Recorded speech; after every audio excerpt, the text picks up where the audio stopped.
yourself, there's got to be more than that. I know some good people in Liverpool. I'll tell you what, you are this. Well, let me just hit you with a few facts here. Archie Moore was 48-year-old when he defended his title and went 15 rounds and got up off the canvas 6 times. Roberto Duran was successfully fighting world champions. John Fury puts Tyson Fury on notice at press conference for Arslan Makhmudov fight. He doesn't hold back, pointing at Tyson with raw intensity. Tyson, you think you're ready? You'll feel what I mean in that ring. Meanwhile, his words almost empower Makhmudov, painting him as the fighter to watch. The tension is electric. John's fury is a warning. Tyson's under fire, and Makhmudov's confidence just got a boost. The press room crackles with chaos. Every eye on the potential fireworks before the fight even starts. Tyson Fury fires back with authority, refusing to be intimidated by John Fury's threats. He reminds everyone that age is just a number, citing legends who fought well into their 40s and 50s. Tyson's confidence is palpable. He feels sharp, fast, and in his prime. John's attempts to rattle him are clearly falling flat. The psychological battle is heating up. So I think age is what it is. I feel fresh, I feel good. And if I was on a decline, I'd say it. I'd be the first to say, you know what, I don't think I've got it no more. And I won't box, but I don't feel as if I've lost anything. I feel like I'm in my prime still. I feel fast, I feel good moving, I feel everything's really good. John Fury erupts, his anger spilling over at the press conference, declaring that Tyson will answer to him no more. The intensity is raw, threatening, and unfiltered. Every word drips with frustration as he asserts control, trying to dominate the narrative. Tyson may be the fighter in the ring, but John is making it personal, turning this into a high-stakes showdown. Well, he's saying that Tyson isn't himself anymore. And I tend to agree with John Fury. He's certainly not at his best anymore. I mean, how could he be after everything he's been through and stuff like that? So I tend to agree with that, right? But he was saying words to the effect of that the Wilder trilogies. Peter Fury counters the doubts, insisting Tyson still ticks all the boxes when at his best. He reminds fans that skill, strategy, and movement define a fighter, not age or family drama. Despite John's criticism, Tyson's proven talent and sharp instincts make him a serious threat, proving the comeback might be more formidable than many expect. Well, whether he can take him or not, he shouldn't be taking him, and he knows that. But when he's on his A game and he boxes, he can box, he ticks all the boxes, trust me. But he's exciting as well. And he does the right thing with this level of opposition because he's walking through. Duke McKenzie makes a harsh point, insisting Tyson Fury's career, as impressive as it is, doesn't yet belong in the same conversation as legends like Muhammad Ali. While Fury has massive fan support, McKenzie reminds viewers that legacy isn't just about height, it's about accomplishments. He questions if Fury's resume truly stacks up against boxing's all-time greats. But Fury's got his own fans and people that think that he is a legend and one thing or another. Well, that's all well and good, but you've got to look at his resume. It doesn't stack up.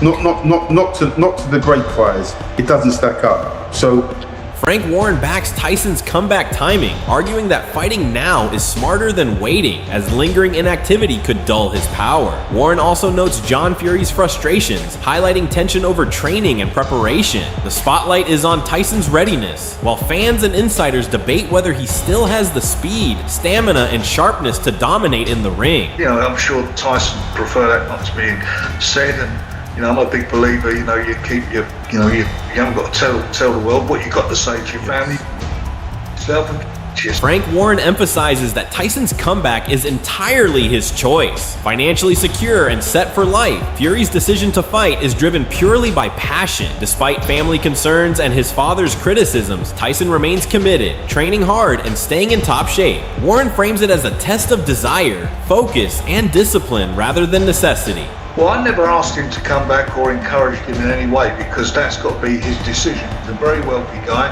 Financially, he's set up for life and probably 10 lives under. But he wants to fight and he's in the gym, he's in tremendous shape, and that's his decision. Understand, you know, where his family are coming from. The Wade concept exposes John Fury's blatant failure to control the circus around Tyson. Aiken slams John for letting fake friends and so-called advisors dictate his son's career, ignoring smarter paths. Fury's lack of oversight is dangerous. He's letting Tyson fight tougher opposition prematurely while losing grip on the narrative. It's reckless, and the ring isn't forgiving to distractions or mismanaged egos. John, again, he's alluding to Sugar Hill Stewart, the people around him. I assume that's who John's talking about here when he says, you know, people are acting like his friends and they're acting like they got his best interest, but they don't, and he's not listening to me anymore, and he should have been doing easier fights, which again, if Tyson's not fighting for a belt, I understand the need to fight a contender to get back to the belt, which is why I think it's kind of... Dominic Ingle pulls no punches on John Fury, calling out his over-the-top antics. Fury's public outbursts may look chaotic, but they reveal a father desperate to protect Tyson. Behind the cameras, he's a guardian, but Ingle makes it clear John's inability to separate emotion from management risks undermining Tyson's focus. In boxing, missteps like these can cost careers, and Fury's losing control. Because he is straightforward, and people always say to me, oh, he's a nutcase, he's an idiot, he's kicking off. I mean, not really. I says that's the kind of public John Fury that you see. But if you've dealt with him, you know, off camera and behind the scenes over the years, you know he's a different type of fellow. But he does get emotional when he's doing interviews, and quite rightly so, because it's his son. And you know, I don't care what anybody says. When you're in the position where John Fury is, and he's kind of come through with Tyson all the way through the amateurs, everything else. No matter what anybody says, a proper father is always going to have the son's back, no matter what. And in boxing, there's so many sycophants hanging about, waiting to take advantage. Simon Jordan doesn't hold back, calling out John Fury for turning a private family issue into public drama. Fury's obsession with interviews and stirring headlines is reckless, exposing Tyson to unnecessary pressure and outside noise. Instead of repairing their father-son bond behind closed doors, John broadcasts his ego, undermining his own credibility. In boxing, perception matters as much as power. John's public meddling risks distracting Tyson from the ring, and fans can see through the theatrics. This isn't fatherly guidance, it's a dangerous mix of ego and interference that could cost his son dearly. You repair them in private, not in the public domain. John, on the times that I've met John, I found him to be engaging and charming. But there's other times when I've seen him whether it's an act, curated or whatever, it's boorish, it's unpalatable, it's unpleasant. When you headbutt Ukrainians in front of, you know, Saudi royalty and behave yourself in a way that's not particularly appetizing, you get judged by it. So, with due respect to the fact it's a scoop for these guys, I'm not hugely interested in John Fury's outlook and opinion. Tyson Fury sets the record straight, and it's a brutal response to John Fury's interference. He makes it clear he runs his own life, keeps his inner circle tight, and refuses to bow to drama or public manipulation. Fury's mindset is laser focused. No distractions, no fake allies, no overbearing dad meddling. It's a psychological masterclass, showing he won't be controlled or pushed into chaos. This is Tyson drawing the line, asserting dominance mentally before he even steps in the ring, while John's constant meddling increasingly looks weak and irrelevant. I don't have people around me, never have and I never will, because I'm a psychopath. I can't have a million people around me because it doesn't work. Just have the same old people I've always knew, that's it.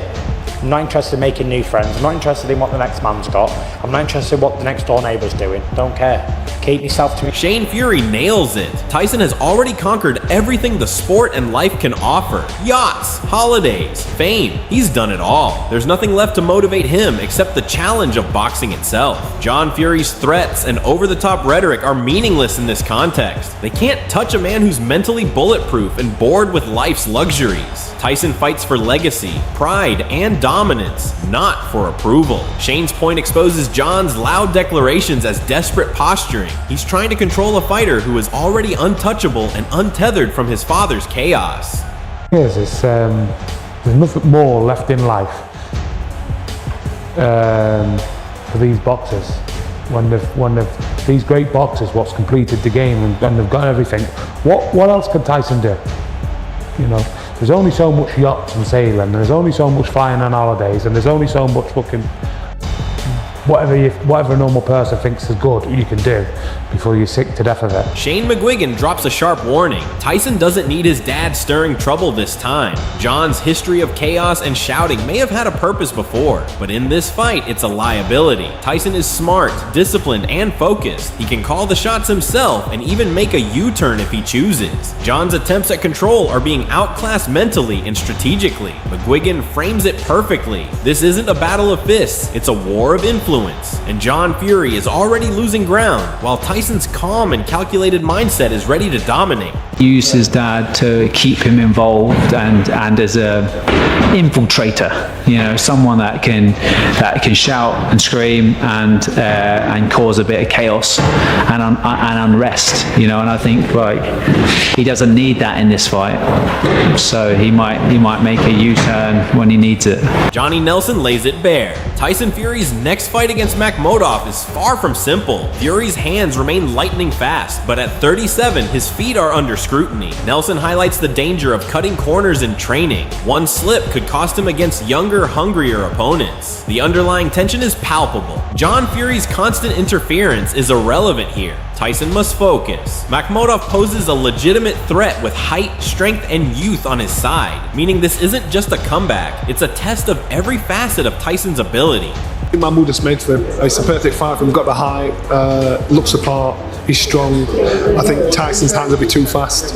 I think Tyson, his feet are the thing what I want to see. I want to see how his feet have deteriorated, because it happens to everybody. So I just want to see what version of Tyson we get.